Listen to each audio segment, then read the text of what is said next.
This is Tuhon Aditya from LightHaven. Today we are going to try and answer one of the most commonly asked questions that I get, which is how do I practice the Filipino martial arts by myself? Now, this is a question that's actually very close to my heart because it's something that I've had to struggle with throughout my Filipino martial arts journey. When I first came back from the Philippines, I was told I cannot practice by myself, I need a partner.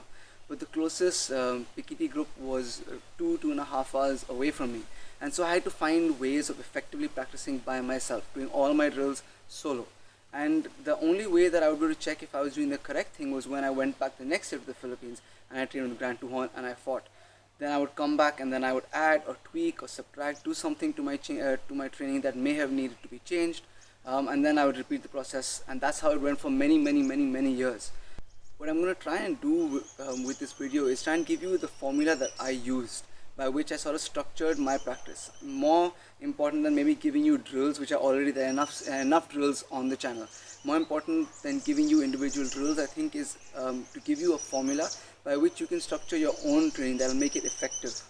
Before we begin though, it would really mean a lot if you would subscribe to the channel. At the end of the video, if you liked what you saw, if you learned from what you saw, please do like and share this video. If you have anything to add to the discussion, please leave that in the comments below. If you have any requests for future videos, please also leave that in the comments below. We are also restarting a residential program from the month of October. So if you would like to come and train with us in Goa, learn Pekiti with us in person, then please do check the link out that I'm going to leave down below. So the first thing to do is figure out what it is that you want to practice. One of the biggest mistakes that I see people make is they try and practice partner drills when they're by themselves. I think there are far more efficient ways of spending your time. It's best to pick a technical skill that you want to work on. I'm going to give you examples of what I went through, what my logic was in picking the things that I practiced for a very long time. I asked myself, what is the most important thing I need to practice within Pekiti? What is that one thing that's going to come again and again and again in everything that I do? My answer was footwork. Now, in looking at footwork, there are so many different patterns that we do. I was looking for a pattern that would combine the maximum number of other patterns within it, and it would be a repeating pattern. So then I would just have to keep doing the pattern again and again and again and again and again. And while doing that pattern, I'm actually doing many more patterns within that pattern itself. What I mean by that is, let's take ranging footwork for example. In your ranging footwork, you have your open triangle when I'm stepping forward. You have your closed triangle when I'm stepping back, and I have my side step when I'm stepping to the side. Now within the pattern of my ranging footwork, I have 3 other patterns. So I'm getting a lot of bang for my buck by doing just this one pattern. It's also a repeatable pattern, which means that there is no end. It just keeps going on and on and on and on and on. And that means that I can get sort of fall into that flow state and get a lot of repetition in. Getting a lot of repetition in though shouldn't just be the objective. Getting quality repetition is what you actually want to look at. Now let's see what that means in terms of my ranging footwork. I need to deconstruct what it is that I'm doing. So if I'm looking at my ranging footwork, the first thing I'm thinking of is, what am I looking to do? So let's look at my open triangle part of my ranging footwork. I'm stepping 45 degrees. 45 degrees in relation to what? 45 degrees in relation to center line. Now immediately that concept of center line has now come in. So I have an external reference point. So I'm stepping 45 degrees, then I need to ask myself, how much am I bending? What is that back leg doing? What is the length of my step? What is my body doing in relation to center line? And I need to have proper logical answers for all of these things. I have to ask myself, why am I doing something, and have an answer for it. So within this, I'm taking a step. The length of my step should be, right now it can be a comfortable length, but eventually you want the length of your step to approximately be the length of the stick. There are a bunch of reasons for that, but that's for a different video. So my length of my step needs to be a certain length. What is my back heel doing? Is my back heel coming up? If my back heel comes up, what happens to the weight of my weight distribution? Where should my weight distribution be? I like to be very mobile, so I like to have my weight in the middle. How much bend should you have in your knees? If it's too much, what happens? If it's too little, what happens? You need to have answers to all of these things. And through this, you're going to start to develop a checklist so that I know that, okay, when I step, number 1 is I need to step 45 degrees. Number 2, I need to have the correct length of step. Number 3, this is my way of doing ranging footwork. Number 3 doesn't have to apply to everybody. I like to have my back heel on the ground. I don't want my back heel coming up. Number 4, I want my weight to be in the middle because I like to be very mobile. From here, I can go in any other direction without any sort of adjustment. Number 5, if I am stepping off center line, with the single step, then I want my head to move off center line, not my entire body. With the double step, I want my entire body moving off center line. So this is my checklist. Now I want to be able to do this in a way where I'm hitting my checklist 9 times out of 10.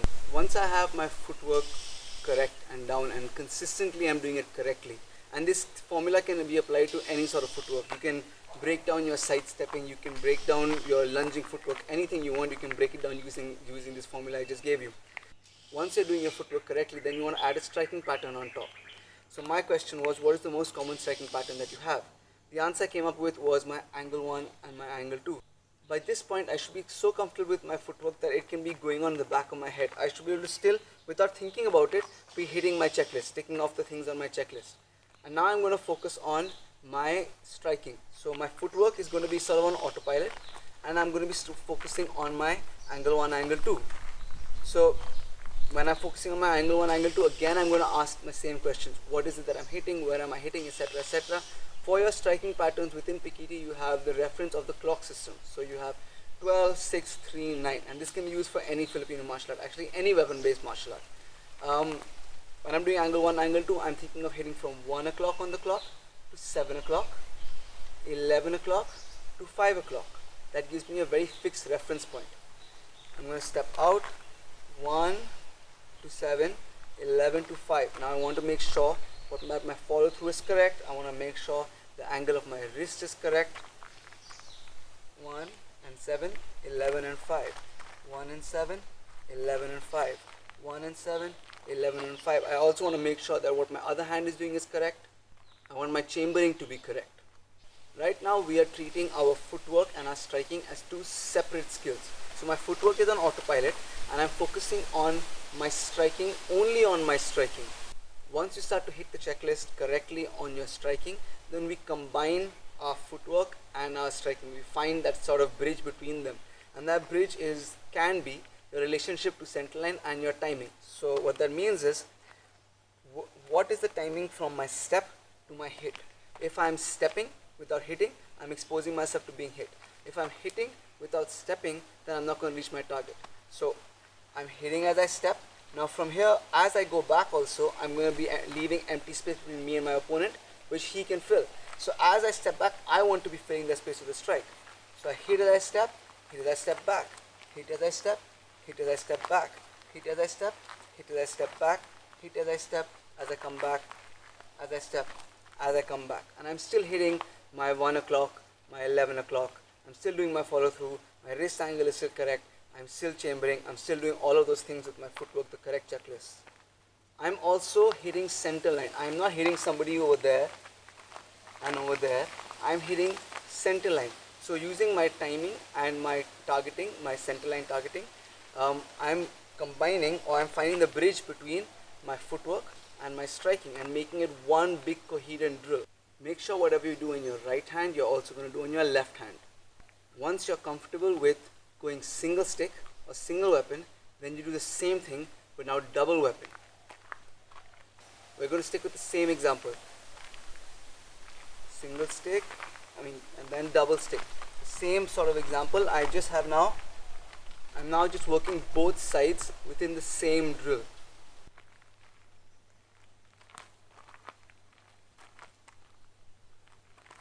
And still hitting my same checklist.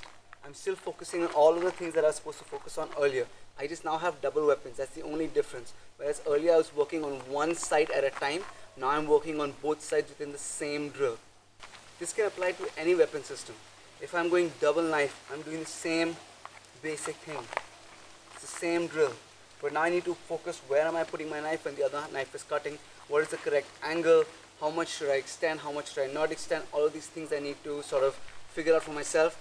But I'm going to still go back and do the same formula. So first, I'm going to figure out my footwork. Then I'm going to figure out what my upper body is going to do.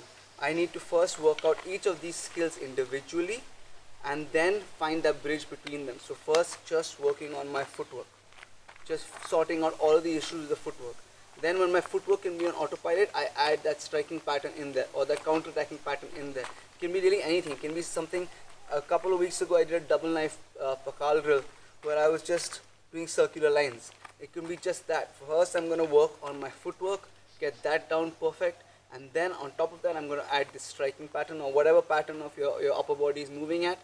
I'm going to get that perfect, and then I'm going to find the bridges between them. The bridge can be a timing bridge, a targeting bridge, whatever it is that's relevant to that specific context.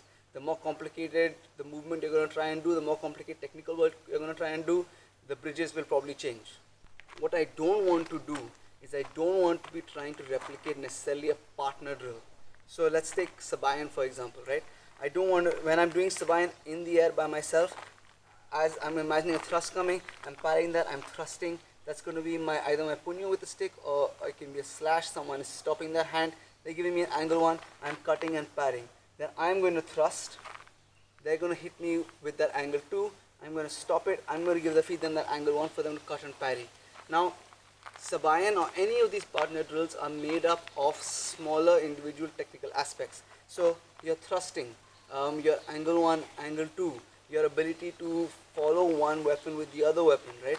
If you have an empty hand over here, that cut and parry is the same thing as me going angle 2, angle 1. If I'm practicing these things, if I'm familiar and comfortable, my coordination, my timing, all of these things are on point, then it's easy for me to take those technical skills and attributes to a partner training.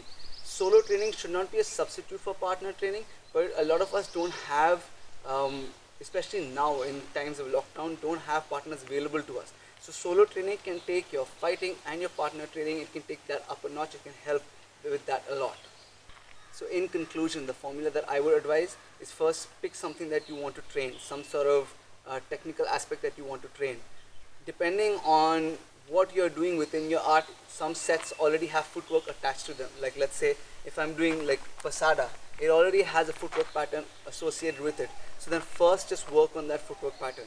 If you're working something even simpler than that, if you're working just your basic angles, if you want to work your umbrellas or whatever it is, first figure out what is the footwork pattern that will either go best with it or make the best use of it, or what is the footwork pattern that I want to experiment with, and just work that footwork pattern. Just practice it, break it down to its base components, build a checklist for yourself, and that checklist can evolve. The more you know, the better that checklist, the more evolved that checklist will be. Form that checklist and just drill that footwork. Take some time, just drill that footwork.